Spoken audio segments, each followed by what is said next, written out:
संविधान निर्माता बाबा साहेब भीमराव अंबेडकर की जयंती पर मध्य प्रदेश में संविधान की बातें कम, सियासत की बातें ज्यादा हुई। अंबेडकर जयंती पर राजनीतिक दल दलितों की वोट की चाह में उनकी जन्मस्थली महू की दौड़ लगाते दिखाई दिए।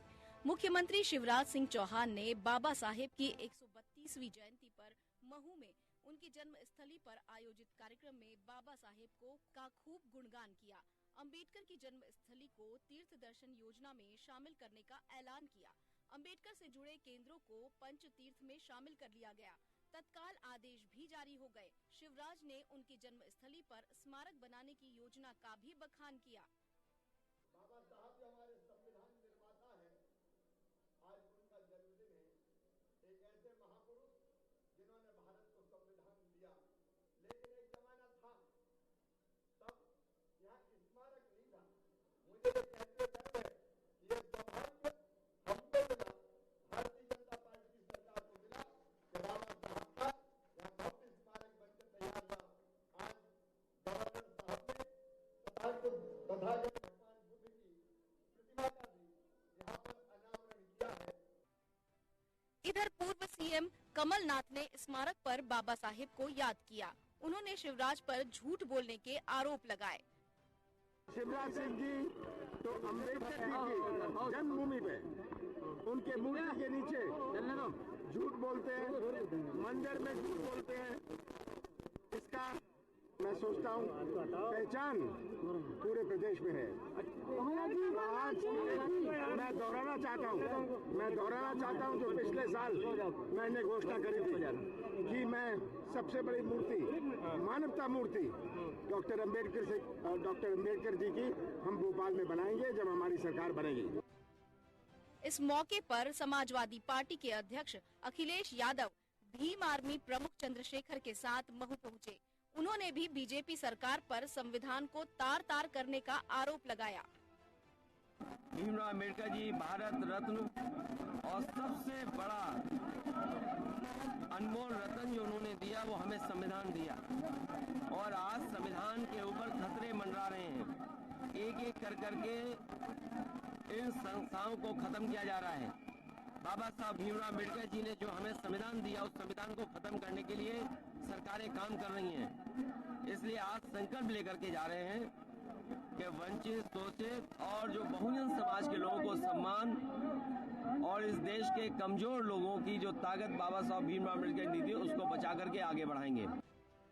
कमलनाथ ही नहीं, प्रदेश के दूसरे दलित संगठन भी बाबा साहेब अम्बेडकर की जयंती पर कार्यक्रम करते दिखाई दिए।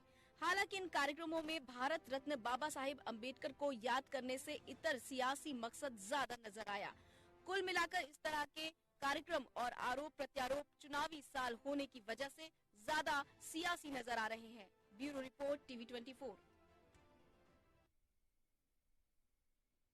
नमस्कार, मैं हूं मोहन तिवारी। डिबेट लाइव बड़ी बहस मध्य प्रदेश में आपका स्वागत है। और बड़ी बहस मध्य प्रदेश में आज चर्चा का विषय है बाबा भीमराव अंबेडकर के जयंती पर हुआ दिग्गजों का जमावड़ा। वैसे तो हम महापुरुषों को याद करते हैं, लेकिन जब चुनावी साल हो, जब विशेष तरीके का जमावट हो और दिग्गजों का जमावड़ा लगे तो उसे राजनीतिक चश्मे से भी देखा जाता है। और यही आज हमारी चर्चा का मुद्दा है, जिसमें हम ये देखने की कोशिश करेंगे कि क्या बाबा भीमराव अंबेडकर के जयंती के अवसर पर कोई ऐसी राजनीतिक जमावट हुई है या कुछ ऐसी राजनीतिक समीकरणों को साधने की कोशिश हुई है जिसका असर चुनाव में होगा। तो यही आज हमारी चर्चा का विषय। मिलते हैं उन मेहमानों से जो इस चर्चा में हमारे साथ रहेंगे। हम बहुत स्वागत करते हैं, कांग्रेस का पक्ष रखने के लिए हमारे साथ जुड़ रहे हैं आकाश चौहान जी, आपका बहुत बहुत स्वागत है। भाजपा का पक्ष रखने के लिए हमारे साथ जुड़ रहे हैं अनिल पटेल जी, और वरिष्ठ पत्रकार के रूप में हमारे साथ जुड़ रहे हैं पंकज भदौरिया जी। तो तीनों मेहमानों का मैं स्वागत करता हूं और एक एक करके पहली प्रतिक्रिया ले लेता हूं। पहले हम बीजेपी की ओर रुख करेंगे और अनिल पटेल जी से समझेंगे। अनिल जी, बाबा साहब का सभी सम्मान करते हैं, आज भी कार्यक्रम हुआ, बीजेपी के बड़े नेता, दिग्गज नेता भी पहुंचे, विपक्ष के भी नेता पहुंचे। क्या इसमें कोई सियासी नजरिए से भी आप देख रहे हैं? क्योंकि आप लोगों के द्वारा यानी शिवराज सिंह जी के द्वारा जो बातें कही गई उसको लेकर आरोप भी कमलनाथ जी ने लगाए हैं। जी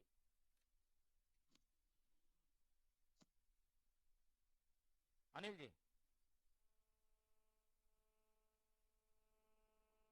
अनिल जी आवाज मिल पा रही है? जी बोलिए। देखिए, भारतीय जनता पार्टी सबका साथ, सबका विकास, सबका प्रयास और सबका विश्वास इस सिद्धांत पे काम करने वाला दल है। और हमारी योजनाएं जो हैं इसी आधार पर बनाई जाती हैं कि कैसे गरीब वर्ग को लाभ पहुंचाया जा सके और अंतिम पंक्ति पे बैठे व्यक्ति को लाभ मिले। आप इसी तरह से देख रहे हैं कि ये हमारा कोई राजनीतिक मुद्दा नहीं है कि हम आज ही कुछ महू का विकास कर रहे हैं। देखिए, महू को तीर्थ स्थल के रूप में विकसित करने का अगर किसी ने काम किया है तो भारतीय जनता पार्टी की सरकार ने किया है। इसी तरह से बाबा भीमराव अंबेडकर जी हमारे महामानव हैं, हमारे स्वतंत्रता संग्राम सेनानी हैं, और उनसे जुड़े हुए तीर्थ स्थल हैं, उनको विकसित करने का काम ये हमारे एजेंडे में सदैव प्रायोरिटी में रहा है। और इसी कार्यक्रम में आपने देखा है कि चाहे जो पंच तीर्थ रहे हों उनको विकसित करने का काम भारतीय जनता पार्टी ने किया है। मैं आपको बताना चाहूंगा कि महू को 14 अप्रैल 2016 में और इसी तरह से नागपुर में दीक्षा स्थल को भी प्रधानमंत्री जी ने देने का काम किया। और फिर तीसरा जो स्थल है, तीर्थ स्थल है मुंबई में चैतन्य भूमि, उसमें भी एक कुछ दिक्कतें थी। अब लगभग 12.5 एकड़ भूमि को उस समय फडणवीस जी की सरकार थी, उसको भी दिलाने का काम भारतीय जनता पार्टी ने किया। और दिल्ली में जो जनपद है उसमें इंटरनेशनल सेंटर बनाने का काम भारतीय जनता पार्टी ने किया। और अलीराजपुर पर जहां उनका महापरिनिर्वाण हुआ था उसको भी तीर्थ स्थल के रूप में विकसित करने का काम, पंच तीर्थ के रूप में विकसित करने का काम भारतीय जनता पार्टी सरकार ने किया है। इसी तरह से लंदन में जो उनका एक स्मारक है जहां वो पढ़ाई करते थे, उसको भी 800 रुपए में खरीद कर उसको विकसित करने का काम भारतीय जनता लेकिन पार्टी हम ने किया है। अभी कमलनाथ जी के बाइट सुन रहे थे, वो कह रहे हैं कि शिवराज जी झूठ बोल रहे हैं, ये सारा काम या खास तौर पर महू में जो काम हुआ है उसका श्रेय गलत ले रहे हैं। वो कह रहे हैं कि हमारे समय में सब हुआ है। देखिए, आज माननीय मुख्यमंत्री जी ने सारी चीजें फाइनल करके जो 3.5 एकड़ भूमि थी उसका कागज उस समिति को प्रदान कर दिया है। अब उसका विकास का काम चालू हो जाएगा।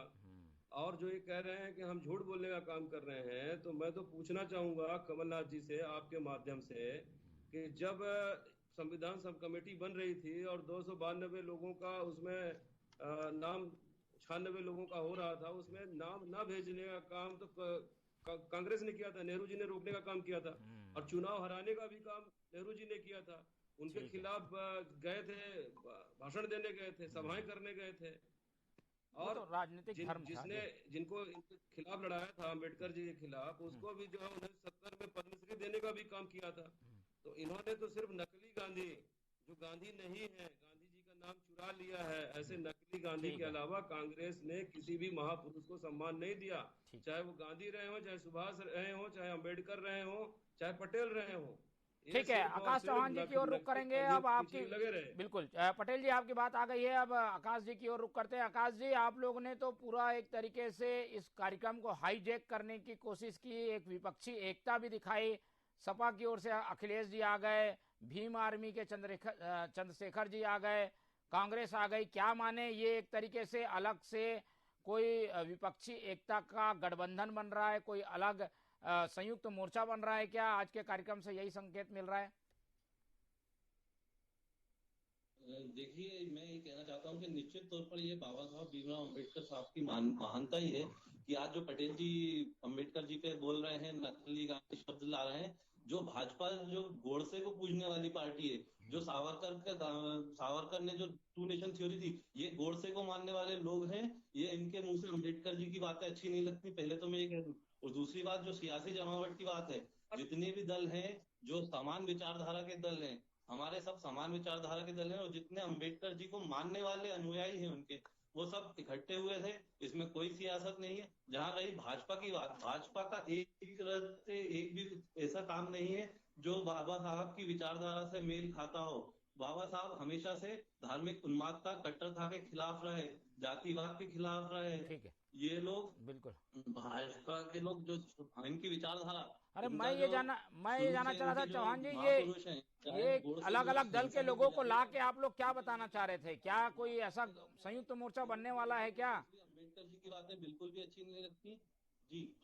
मैं ये जानना चाह रहा था कि अखिलेश जी आ गए, चंद्रशेखर जी आ गए, कोई एक ऐसा मोर्चा बनेगा क्या जो गैर बीजेपी होगा और दलितों को एक करके भाजपा के खिलाफ खड़ा करेगा? ये माने आज के बिल्कुल, कार्यक्रम से। हमने पिछले 2018 में भी ये सब सभी दल कांग्रेस के साथ थे, हमने मिलकर सरकार बनाई थी। अब इस पर मैं टिप्पणी नहीं करना चाहूंगा क्योंकि ये हाईकमान का जो फैसला रहेगा वो रहेगा, ठीक है। लेकिन बिल्कुल ही हम सब समान विचारधारा के दल हैं। हमारी सोच, हम अम्बेडकर जी को मानने वाले लोग हैं, सेकुलरिज्म को मानने वाले लोग हैं, संविधान को मानने वाले लोग हैं। हम बिल्कुल साथ आएंगे, साथ हैं और आगे भी मिलकर फांसीवादी ताकतों से लड़ने का काम करेंगे। बिल्कुल, तो साथ मिलकर काम करेंगे। पंकज जी के पास जाऊंगा, लेकिन उसके पहले एक टिप्पणी ले लेता हूं पटेल जी की। पटेल जी, ये सब दल एक हो रहे हैं, दलित एकता के नाम पर एक संयुक्त मोर्चा सा बन रहा है। सपा के भी वोट है वहां पे, भीम आर्मी भी उभरते हुए दल के रूप में अपने आप को स्थापित कर रही है। ये अगर सब कांग्रेस के साथ आ जाएंगे तो आप लोग के सामने तो बड़ी चुनौती हो जाएगी, कैसे सामना करेंगे इसका? देखिए, कांग्रेस कंफ्यूज है। अभी मैं एक टीवी डिबेट में था अनंत तारण जी के साथ। अनंत तारण जी से यही प्रश्न किया गया तो उन्होंने कहा कि हम कोई गठबंधन नहीं कर रहे, हम अकेले लड़ेंगे सभी सीटों पे। ठीक है, हमारा कोई गठबंधन नहीं, कोई साथ बात नहीं आ रहे हैं, हम सक्षम हैं। अब आकाश जी कह रहे हैं कि साहब नहीं, सक्षम नहीं है। नहीं, वो आला कमान पे छोड़ रहे हैं, वो आला कमान का फैसला है वो। तो ये पहले तय कर ले कि जा रहे हैं साथ में कि नहीं जा रहे हैं, तो ये हमको तो कंफ्यूज लग रहे हैं। चुनाव सरकार बनाने जा रहे हैं 2018 में। और जो इन्होंने कहा कि बड़े अम्बेडकरवादी हैं, तो अम्बेडकरवादी थे तो इनको चुनाव 2 बार क्यों हराया? इन्होंने जो है उनके खिलाफ नेहरू जी ने प्रचार क्यों किया? संविधान सभा में आने से क्यों रोका गया? फिर गांधी जी के हस्तक्षेप के बाद जो है उनको रखना पड़ा, अध्यक्ष बनाना पड़ा, और कहा गया, गांधी जी ने जब कहा कि नहीं, योग्य आदमी है, यही संविधान बना सकते हैं, तब आपने उनको छोड़ा। तो ये इनका तो इतिहास रहा है साहब। ये तो कभी अंबेडकर जी का मान सम्मान नहीं किए, इन्होंने तो भारत रत्न भी नहीं दे पाए। अरे वो तो पुरानी बात हो गई, लेकिन अभी जो एकता बन जाएगी अलग अलग दलों की, तो कैसे सामना करेंगे? ठीक है, अभी जो एकता सामने आ रही है उसका क्या होगा, ये पूछना चाह रहा था पटेल जी। अरे कोई एकता उगता नहीं है, भानुमति का पिदना है, कहीं का ईंट कहीं का रोड़ा, भानुमति ने पिदना जोड़ा, ये सब बिखर जाएगा साहब। ये सब अपने अपने स्वहित के लिए लोग हैं, अपनी अपनी रोटी सेकने के लिए, राजनीतिक रोटी सेकने के लिए इस चुनावी समय में इकट्ठा हुए हैं। ठीक है, ये कोई एक नहीं हो पाएंगे। बिल्कुल। चलिए, बड़ा अच्छे से आपने एक शब्दावली से समझाने की कोशिश की कि ये भानुमति का पिटारा है। चलिए पंकज जी के पास चलते हैं। पंकज जी, भानुमति का पिटारा कितनी बड़ी चुनौती दे सकता है सत्तारूढ़ भाजपा को? मोहन जी, बिल्कुल जो आपने अभी बीच में बोला था कि सब दलित वोट को प्रभावित करने के लिए सब अपने अपने बयान दे रहे हैं। मेरा कहना ये है कि डॉक्टर अंबेडकर हो, चाहे महात्मा गांधी हो, चाहे पंडित जवाहरलाल नेहरू हो, भगत सिंह हो, कोई, ये महापुरुष है, देश की धरोहर है, ठीक है ना। इनके नाम पर राजनीति करना, इनके नाम पर वोटों का वशीकरण करना, ये तो मेरे ख्याल से किसी भी राजनीतिक पार्टी के लिए नहीं है, लेकिन ऐसा आज की तारीख में हो रहा है। और रही भानुमति के सुनने की बात, तो वो तो दिल्ली में भी तैयारी चल रही है। ठीक है, जो मध्य प्रदेश में चल रहा है वो दिल्ली में भी चल रहा है। अभी कुछ समय पहले बैठक की हुई खड़गे जी के साथ, ठीक है, हुई है बैठक, हुई है जी। कई पार्टियों के जो राष्ट्रीय अध्यक्ष वो मिले बैठे ममता बनर्जी की, जिसमें तो वो तो देखिए ऐसा है कि वो एक राजनीतिक मुद्दा हो गया। लेकिन रही डॉक्टर अम्बेडकर साहब की बात, ठीक है, तो वो संविधान के रचयिता है। संविधान रचने में बहुत सारे महापुरुष शामिल थे, और इन महापुरुषों के नाम पर अगर राजनीति की जाए तो वो कहीं ना कहीं गलत है। दलितों को रिझाने के लिए आप जो है तरह तरह के भाषण से जो है दलितों को रिझाने के लिए डॉक्टर अम्बेडकर, भाई आप जनहित में काम करें, दलितों के लिए काम कीजिए। जितनी सरकार है वो दलितों के लिए काम करे। कमलनाथ जी बयान दे रहे हैं जो मेरी सरकार में हुआ था ये, और फिर उन्होंने नाम ले लिया। किसी की भी सरकार में हुआ काम अच्छा हुआ है, आप तारीफ करें। पंकज जी, लेकिन मैं ये जानना चाह रहा था पॉलिटिकल असर कितना होगा ये दलित एकता के मोर्चे का? ये अगर एक साथ आ जाते हैं तो कई सीटों में समीकरण बीजेपी के बिगड़ सकते हैं। कई सीटों में क्या, जो आज जो हुआ है, भीम आर्मी और समाजवादी और ये कांग्रेस जो एक मंच कहीं ना कहीं खड़े होते नजर आए, तो उसमें थोड़ा बहुत नुकसान नहीं होगा। बीजेपी को जो है अपनी सरकार बनाने के लिए काफी कुछ मेहनत करनी पड़ सकती है। इसका बहुत सारी चीजों पे कम से कम 30 सीटें ऐसी हैं मध्य प्रदेश में जिसमें सीधा असर पड़ता है दलित वोट पे। तो इसमें काफी नुकसान हो सकता है अगर जो है इस तरीके का जो आज देखा गया है मंच से, वो कमलनाथ के साथ अगर वाकई में शामिल है तो इसका असर होगा और बहुत जोर शोर से होगा। ठीक है जी, बिल्कुल। एक नजर में देखने से लगता तो है कि अगर ये सारे दल मिल जाएंगे तो एक गठजोड़ बन जाएगा, लेकिन राजनीतिक गणित के साथ साथ केमिस्ट्री भी है, और इसीलिए कई बार दलों का मिलना रसायन जो है वो मिलने की तरह होता है, रिएक्शन भी कर जाता है। कि करके जवाब लेंगे पहले चौहान जी के बाद। चौहान जी, इतना स्पेस है क्या कि आप सपा को कुछ टिकट या कुछ सीटें दे दें, उनके सीटें छुड़वा लें, उसका कोई रिएक्शन ना हो? भीम आर्मी भी मांग देगी 2 सीटें, उनको भी दे दें। इतना आप लोग एडजस्ट करने के लिए तैयार हैं क्या? कांग्रेस कितने तैयार है? हाईकमान फैसला करेगा कि जी। हेलो, ठीक है जी जी जी, बोलिए बोलिए। आवाज जी आ रही है, बोलिए बोलिए। ये फैसला हाईकमान का है कि कितनी सीटें देनी है या कितनी नहीं देनी है। हम पिछली बार भी सपा जब हमने सरकार बनाई थी, कमलनाथ जी मुख्यमंत्री बने थे, तो सपा ने हमको समर्थन दिया था और हमें आगे भी उम्मीद है कि हम भले ही गठबंधन में लड़े, चाहे तो सपा पूरी सीटों पर लड़े, लेकिन हमें मालूम है कि वो सपा है, हम समान विचारधारा के दल है। चुनाव बाद और सब साथ आएंगे और कमलनाथ जी को मुख्यमंत्री बनाएंगे। रही बात, मैं एक पटेल जी की बात का जवाब देना चाहता हूँ, जो उन्होंने कहा था कि हमने विरोध किया। तो भाई साहब, हम ये बता दें कि बाबा साहब भीमराव अंबेडकर को मार्च 1952 में राज्यसभा भी कांग्रेस ने ही भेजा था। बाद में कुछ राजनीतिक कारण रहे होंगे जो कांग्रेस से टिकट नहीं, लेकिन उनको राज्यसभा भेजने वाली भी कांग्रेस थी, उनको ड्राफ्टिंग कमेटी का अध्यक्ष बनाने वाली भी कांग्रेस ही पार्टी थी। और उन्होंने जब आपने अपने आरएसएस के बारे में जो उनके विचार थे, शायद आपने वो पढ़े नहीं होंगे, सावरकर जी के बारे में क्या विचार थे, गोलवलकर जी के बारे में क्या विचार थे, उसको भी पढ़िए, उसको बताएंगे। मामा शिवराज सिंह चौहान जी का कहना चाहता हूँ कि अगर आप दलितों का कुछ विकास करना चाहते हैं तो स्मारकों का नाम अपनी पट्टी लगाना बंद करें। आप मध्य प्रदेश में रोजगार की हालत क्या है, आदिवासी दलितों की स्वरोजगार की योजनाओं की क्या स्थिति है, बैंकों में पूरी सब्सिडी के लोन के पैसे मांगे जा रहे हैं, किसी भी गरीब छात्र का लोन नहीं हो पा रहा है, जो स्वरोजगार योजनाएं चल रही है उनमें फंड नहीं है, शिक्षा का व्यवसायीकरण इतना कर दिया गया है कि दलित आदिवासी छात्र ना तो वो सरकारी स्कूलों में व्यवस्था ले रहे हैं, ना वो प्राइवेट में पढ़ सकता है। अभी भोपाल में जो हालत है प्राइवेट स्कूलों की, अभी 2 दिन पहले सिर्फ केवल 2 स्कूलों में, ठीक है, स्कूलों में कलेक्टर द्वारा छापे मारे जा रहे हैं, जबकि पूरे प्रदेश भर में किताबों कॉपियों के दाम बढ़ाए गए हैं, कोर्स चेंज हो गए हैं और भी बहुत सारी चीजें। इसलिए बुनियादी मुद्दों पे काम करना चाहिए शिवराज सिंह चौहान जी को। बाकी जो बातें हैं, भाषण ने जो इन्होंने 2017 में इन्होंने कहा था कि हमें 5 तीर्थ स्थल बनाने जा रहा हूँ, उसका कारण भी फिर चुनाव में फिर बोलते हैं एक ही चीज को 16 साल से 17 साल से। ये मुख्यमंत्री के बाद हर बार चुनाव आते हैं तो ये उतावले हो जाते हैं, उतावले में क्या पता क्या क्या घोषणा। ठीक है चौहान जी की बात क्लियर है कि चौहान जी ये कह रहे हैं कि भाई आप लोगों को केवल स्मारक में नाम लिखाने की जल्दी है, जबकि काम का स्मारक तैयार होना चाहिए, तभी दलित आप लोग की ओर आकर्षित होगा। और एक जो गठबंधन बन रहा है वो भी चुनौती है। अनिल जी कैसे देखते हैं, दलितों को अपने साथ करना है तभी सरकार बन पाएगी, और इधर एक तरफ सारे लोग एकजुट हो रहे हैं गैर भाजपाई दल के रूप में? देखिए, 2-3 चीजें सामने आई हैं। आपने कहा कि सारे लोग इकट्ठा हो रहे हैं, तो पहली बार नहीं हो रहे हैं। आकाश जी ने भी कहा कि पहले भी ये सपा से समर्थन ले चुके हैं और बीच बीच में और भी पार्टियां रही हैं जिनका इन्होंने समर्थन लिया था, उसके बाद भी 1 लाख वोट कम मिले थे इनको, सीटें जरूर थोड़ा सा ज्यादा मिल गई थी। दूसरा, भाई साहब ने ठीक कहा है कि महापुरुष है, महापुरुषों पे राजनीति नहीं होना चाहिए। आप उन पे काम करिए, उनकी योजनाओं को, उनके विचारों को अपनी योजनाओं के माध्यम से समाज को देने का काम करिए, इम्प्लीमेंट करने का काम करिए।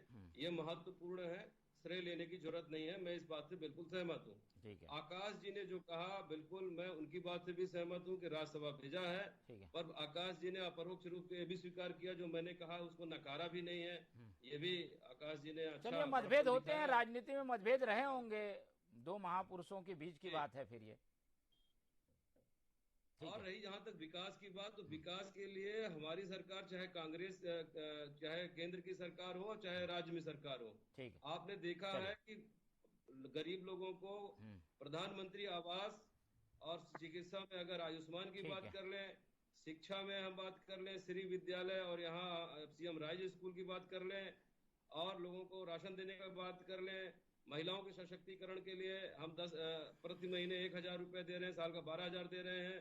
कन्यादान में जो बंद कर दिया था कमलनाथ जी ने, 51,000 कहा था, लेकिन कभी 51,000 नहीं दिया इन्होंने, संबल योजना बंद कर दी। ठीक है, हम उसको 55,000 दे रहे हैं। बिल्कुल, तमाम ऐसी चीजें हैं जो इन्होंने बंद करने का काम किया है। जनता इनको समझ गई है, सबक सिखाएगी। समय की कमी है, इसलिए ज्यादा इस चर्चा को आगे नहीं बढ़ा पाएंगे, लेकिन एक बात साफ है कि मध्य प्रदेश में चुनावी दंगल शुरू है और ऐसा कोई मौका दल नहीं छोड़ना चाहते जिसमें एक वोट बैंक को अपनी ओर आकर्षित किया जाए। हालांकि महापुरुषों को स्मरण करने का आज दिन था, लेकिन उसके बहाने भी अगर कोई प्रचार प्रसार मिल जाता है, कोई लोगों तक संदेश पहुंच जाता है, तो उसके लिए राजनीतिक दल प्रयास करने से नहीं चूकते।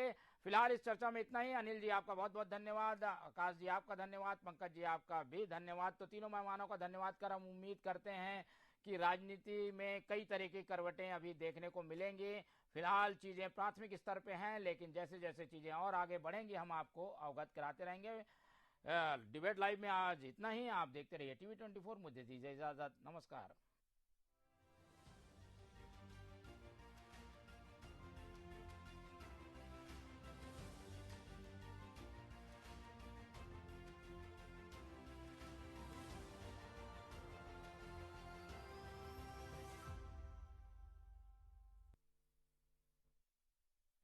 तुम हो रहे हैं फासले, लहलहा रही है खेतों में अब फसलें।